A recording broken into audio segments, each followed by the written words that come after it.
Hello guys, and welcome back to another video of me. In this video I'm going to teach you how to set your boundaries while dating, how to keep your standards high, and how to not lower them for anyone. Because whatever is meant for you will not require you to lower your standards, okay? Okay, so the first thing is, when it comes to manifesting, and I always see this happening with everyone, with whatever they want to manifest. When you try to manifest something, okay, let's say you manifested your perfect partner with this one method where you write down all of your wishes in a partner, the characteristics you would like them to have, the personality you would like them to have, blah, blah, blah, blah. A few weeks later, there's someone coming into your life, and this person is like 50% of what you wrote into that list. But the other 50% of what you truly want for a partner and what you can provide as well, this person is not really doing all of this. Right? This is what I call the universe test, where the universe or God, whatever you believe in, is sending something into your physical reality that is like 50% of what you want. It is being sent into your reality to test your trust. Because if you are like, oh my God, I have to take it, I would rather have the 50% version of what I want than to have nothing or no one, you fail, because the universe is simply realizing, okay, you don't trust in the abundance of things available for you. You still settle for the 50% version of what you truly want. So what I like to do is simply reject this version. I'm like, oh, nice, you're 50% of what I want. So this means the universe already received my order, right? But you're not the 100% that I asked for, so I kindly say no. You have to show the universe, I trust in the abundance. I trust that I can get exactly what I want. And if you know that you can get exactly what you want, why would you settle for less? It's like as if you're sitting in a restaurant, placing an order for a pizza, and you get pasta instead. And you're like, wow, pasta is nice too. But actually, I asked for the pizza, right? So you kindly reject the pasta and say, hey, I asked for the pizza. I will wait a couple of minutes longer. It's okay. Show the universe that you trust the universe. Second thing is, you have to identify your core wounds and your attachment style. For example, when I started therapy, we worked through my attachment style, and we figured out that due to my trauma, I had a very avoidant attachment style, which resulted in me pushing people away the second it got close and sabotaging my relationships simply because I was so scared of getting hurt again. Understanding yourself better and realizing where certain self-sabotaging habits come from will help you to break free from patterns that unconsciously keep you in unhealthy dynamics. This is why I'm so happy to introduce BetterHelp as my paid partnership. BetterHelp is on a mission to make starting therapy easier. They will connect you with a therapist that is trained to listen and understand and give you advice that is helpful. You just have to fill out a questionnaire, and then you will get matched with a therapist as soon as possible. The good thing is you can change your therapist anytime at no extra cost if your therapist is not the right fit, which is very helpful because the most important thing in therapy is that you actually feel comfortable with the therapist. With over 7,000 reviews and a 4.3 rating on Trustpilot, BetterHelp is a platform that you can trust and rely on. Link in the description, or go to BetterHelp/Persephone'sMind to get 10% off your first month of therapy. Operate from a place of abundance instead of from a place of fear. I always say this, and I will always keep saying this. Fear is a tool to manipulate you into believing you're not the limitless and powerful being you truly are. You are here as a soul on this earth to experience whatever you want to experience. The only thing keeping you from experiencing certain things is this fear, or is this lack of self-worth, of thinking that you truly deserve it, of doubt, of shame, of whatever, guilt, and all of these things are never truly yours. I want you to act as the version who already has it. How would this version move? So, for example, you want to manifest a loving partner. With the version of you that has this amazing, loyal, funny, humorous, attractive partner, would this version of you entertain people who are giving you less than what you truly ask for and less than what you truly deserve? No, because you know, and you would know, this version of you would know that this is not what you deserve. So you have to act as the version you want to become. And at first, it will feel like as if you're faking it. You will feel like, okay, this is not me. What am I doing? At first, it will feel like as if you're faking it because you have to operate from another frequency that you never stepped in before, right? But you have to act in this version and have to be this version so fully, to embody that version so confidently that the universe has no other option than to bend to your will. Because whatever you see right now on the outside is nothing more than a mirror of what you believe to experience, of what you believe to deserve. You are not asking for too much if you are asking for what you are willing to provide. If you are asking for a loyal partner and you are loyal, you're not asking for too much. If you are asking for a partner who's very good at communicating and you are good at communicating, you're not asking for too much. If you are asking for a partner who doesn't have, for example, any female friends and you don't have any male friends, you're not asking for too much. Whenever you are asking for something that you can provide as well, you are not asking for too much. Okay? That's like the minimum. Like you are ready to give that, you are ready to provide that, and of course you can expect the same energy back. It's something entirely different if, for example, I see this a lot of times happening where men are like, I don't want my girlfriends to go out there and party, I don't want my girlfriends to drink alcohol, but they are doing all of these things. And I'm like, okay, there's like a mismatch here, right? Like you are doing all of the things that you wouldn't want from a partner. You wouldn't want these things from a girl, yet you are out there doing these things. It's not making any sense. Whatever you ask for, provide it. Because as everything in life, everything is giving and taking. You can't just take from other human beings. You can't just expect this and this and this and this and this and be like, oh, but I won't give the same energy back. This is not how it's working. This is not how it's working. Other people are not like your slaves. They are not your wallets. They are not your little puppets that you can just use to feel good for yourself without giving the equal energy back. Please, for God's sake, stop watching toxic content where people are like, all men are the same, all men are cheaters, all men are this and this, or all women are this and this. Don't consume this kind of content. If you consume this kind of content where people have this black or white thinking and it's like, all men, all men, all men, you don't have any good examples. And what happens is in your subconscious mind, you start to believe these things. You start to believe there are no good men out there. All men are liars. And then you will attract these men because you believe it to be true, right? And reality will always mirror your beliefs back to you. Watch good examples. Follow couples that are happily married. If you consume any kind of content about relationships, consume positive content where people treat each other good, where people are very successful together. Don't watch anything about these relationship dramas, about people like fighting publicly, people telling you, never trust a man, all of them are cheaters, never trust a woman, all of them are cheaters. I swear to you, there are so many good souls out there. There are so many good souls out there. But if you focus on all of the people who do bad things, who are cheaters, who are all of these things, then this is the only thing you see. This is the only thing you focus on. And whatever you focus on multiplies. So you want to focus on positive things, positive examples, people who are really good for each other, people who uplift each other. You want to start believing in genuine connections again. You want to give people the chances. You want to give people the benefit of the doubt. Because how do you expect to meet a genuine person if you have this inner belief of all men are evil, all women are evil, everyone is cheating out there? I always say this, I love love. Has love broken my heart before? Absolutely. I got crushed by love. Did this single experience or all of these experiences that you made, for example, should these experiences hold us back from giving love and receiving love? No, because no single person is the ultimate association, the ultimate representation of love. Love is universal. It is not tied to a single human being. It is not tied to a single bad experience. It is not tied even to 5 bad experiences. I will always believe in love.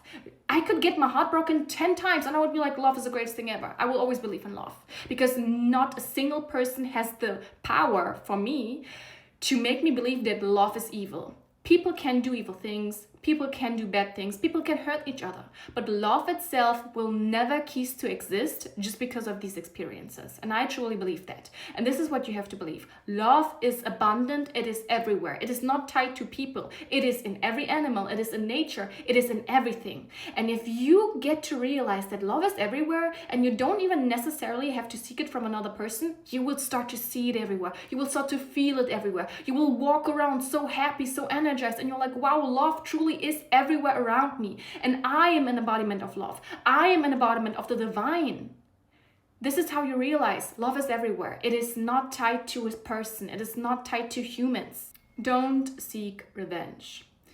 Trust me, I have experienced things with people, especially when it comes to love, where I was like, at first I was like, I just want revenge. I just want them to suffer as bad as I suffered. I just want them to feel what they made me feel. Don't do that. Seek it as a lesson. At least now you know what you don't want. And if I look back now, like the things I have learned from love, even from the relationships that were very toxic, the thing that I get to see now is if these things didn't happen to me, I would never be the kind of person I am now. I would never know how to set boundaries. I would never heal from things. Because a lot of times relationships have the purpose to, shine light upon the wounds that you still carry with you, but that you weren't really able to look at or to heal at. So even my bad experiences made me learn a lot, because I was realizing, oh, this is a pattern that I was repeating because I saw this pattern in my parents. This is a pattern I was repeating because my self-worth was so small that I really thought I didn't deserve any better. And I was able to work on myself because of these experiences. When people ask me this question, would you want to go back into the past and change anything? I'm like, no, I wouldn't change a single thing.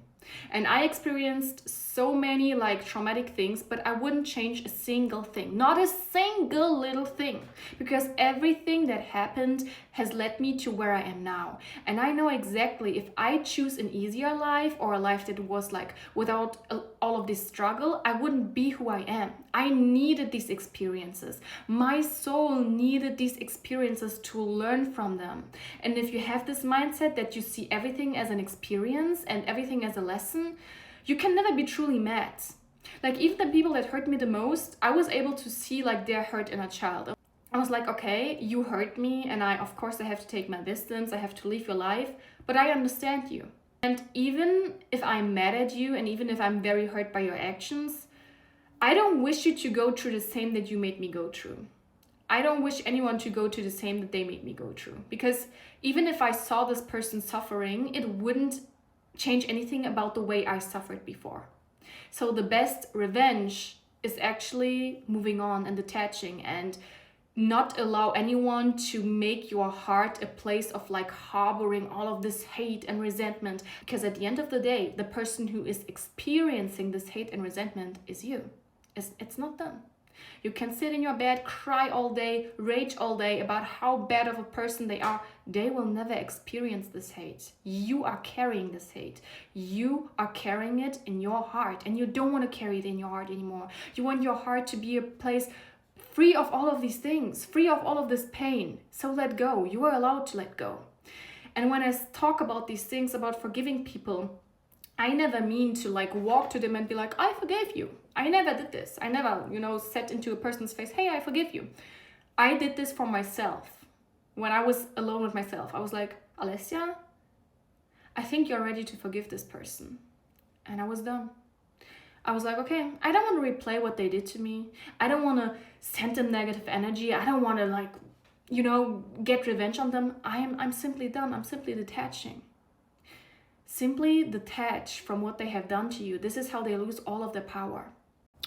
Another thing that is very helpful is mirror work. You basically just sit right in front of the mirror and you say positive affirmations about yourself. I have this one video about self-love and confidence affirmations. I link it here down. And you basically just repeat these sentences to you. And you say to yourself, I am magnetic, I am lovable, I am beautiful, I am confident, I'm successful, I am loved, I am worthy of love. And you look yourself into the eyes while you say these things. Every day. You can do this while you do your makeup, while you get ready in the morning, while you do your skincare. You can do this whenever. Like just 5 to 10 minutes every day where you look at yourself and you're like, I'm so valuable. I love myself so much. You know? Talk to yourself. Invest your energy into yourself. Uplift yourself. Never ever talk bad about yourself. Words are spells. Words are so powerful. You never want to say anything negative about yourself. You never, even out of the joke, want to tell yourself, oh, I'm so dumb. Don't say this. Don't say this. Never say anything bad about yourself. Even if you make mistakes, you can say, oh, okay, I made a mistake. I will learn from that. Don't talk bad about yourself. And this is actually how we get to the next point, which is detachment. I always like to say the universe is a cat. I like to say this because you know how cats act. When you enter a room, a cat is never really going to the person who's like, oh my god, come to me, you're so cute, oh my god, let's cuddle. Cat is mostly going to the person who's all calm, who's like, oh, nice cat, who's just sitting down. Because cats, you know, I always like to joke around and say cats have this avoidant attachment style. They want to cuddle with you when you are like, okay, I don't really care if you cuddle with me. And I think the universe is kind of acting the same. If you detach from something, if you're like, oh, it would be nice if that happened, but I'm okay either way, it will come to you immediately. Whenever I'm manifesting something and I'm, you know, at first when you manifest something, you are in this wanting energy. You're like, I really want to experience this. I want this, I want this. But like slowly it goes over into this, okay, would be nice, but you know, I'm fine either ways. If this happens or if this is not happening, I'm fine. This is when I always know it's going to happen because you are about to detach. And if you detach, you change your energy, you change your frequency from this chasing and I need this, I want this, from this lack energy into this abundant energy. Because, you know, when you truly have something, you don't chase it anymore. When you feel abundant, you don't have to chase the approval of another person. You don't have to chase someone texting you back. You don't have to chase someone seeing your worth because you're like, oh, I already have it. And even if this person is not wanting me, it's okay. You know, there's an abundance of options available. So believe in abundance and detach from things. Detach from outcomes and just simply leave it to the universe or God. Simply leave it because God or the universe, whatever higher source you believe in, is so much better at planning things than we are with this tunnel vision of our life. We only see what's right in front of us. The key point here is to not have a fake detachment attitude, because the universe, you can't fake a frequency. If you act like, oh, I don't really care, I detach, but you just act like you do, it's not working. You simply have to find peace in your heart with the fact of like, okay, I am happy either way. Let's say you want to manifest a specific person and you're like, okay, it would be very nice if they are into me, but you know, I'm fine either way. If it's not them, it's another one. Like, I trust that the universe has my person out there, and if it's not them, okay, another one. Detach from your heart, not from your mind. Feel it, feel this attachment. Invest your energy into yourself. Invest your energy into like learning new things, creating new habits, going to new places, into like becoming you and expressing you. Because nothing is more attractive than having your energy all for yourself, keeping your energy invested into yourself and not like into every other person out there. This is what makes a person magnetic, when their energy is all about them. They don't care about what you think about them. They don't care about whether this person has texted back or not. They're like, oh, I'm so occupied with the things I love and like, and I'm so occupied like with being myself and expressing myself that anything else is not really that important right now. What is for you would never ask you to betray your boundaries, okay? I have this friend and she always said to me, Alessia, I don't want to get intimate with someone until I'm married, and I don't know, like whenever I meet a guy, he's kind of pushing these things. He's like, I don't like that, blah, blah, blah, blah, blah, blah. I don't know. And she had another friend and that other friend was telling her, yeah, you shouldn't do that. Of course you have to sleep with a man. How do you expect a man to ever stay by your side if you're not willing to sleep with him and if you're waiting to sleep with him until you're married? Right? I was like, this friend of you is a fake friend, first of all, because a friend that is like pushing you to betray your own boundaries just to please another human being, just to please a man, is not a real friend, first of all. Second of all, I told her, do you think that God created a person that forced you to betray your own boundaries in order to be with them, in order to please them? No. I was like, the person, okay, that is meant for you will not only respect your boundary, it will love you for creating this boundary in the first place. They will cherish you even more. They will respect you even more. And you know, you don't have to have the same boundaries as other people. You don't have to have the same boundaries as her. Maybe you say, oh yeah, I would like to get intimate with someone before marrying, just to see how, you know, the energy is working, blah, blah, blah. That's totally okay. That's up to you. The thing here is, like, the key point here is that if you have a boundary about something, okay, the person who's meant for you will never, ever, ever ask you to betray your own boundary just to please them. This is not for you. This is the fastest way how you know someone is not meant for you, by them expecting you to betray your own boundary, to betray your own truth. Last and final point is, would you entertain what you are currently maybe entertaining? Like someone giving you half of what you really want, someone breadcrumbing you, someone leaving you unseen for hours, someone not really investing their energy into you, not really investing their effort into you. Would you entertain this kind of behavior if you knew for 100% that as soon as you would stop entertaining this, you could have exactly what you want? You wouldn't, because you would be like, every second that I spend with this person who's not giving me what I truly desire is a second that I'm farther away from what I really want. You know? And I want you to realize that what you really want is out there and it's available for you. But you have to stop entertaining less of what you truly deserve and less of what you truly desire first. You have to stop showing the universe, okay, I will still keep this as a backup option. I still have a roster because I still need the validation from 5 different people all at once. You don't need this. What you need to do is love yourself, is being so full of yourself, so full of self-love that you naturally attract people who mirror this energy back to you. Okay? I hope you have a great day, and I hope that you don't settle for anyone or anything. Otherwise, I will show up in your dreams and have a talk with you there in your subconscious mind.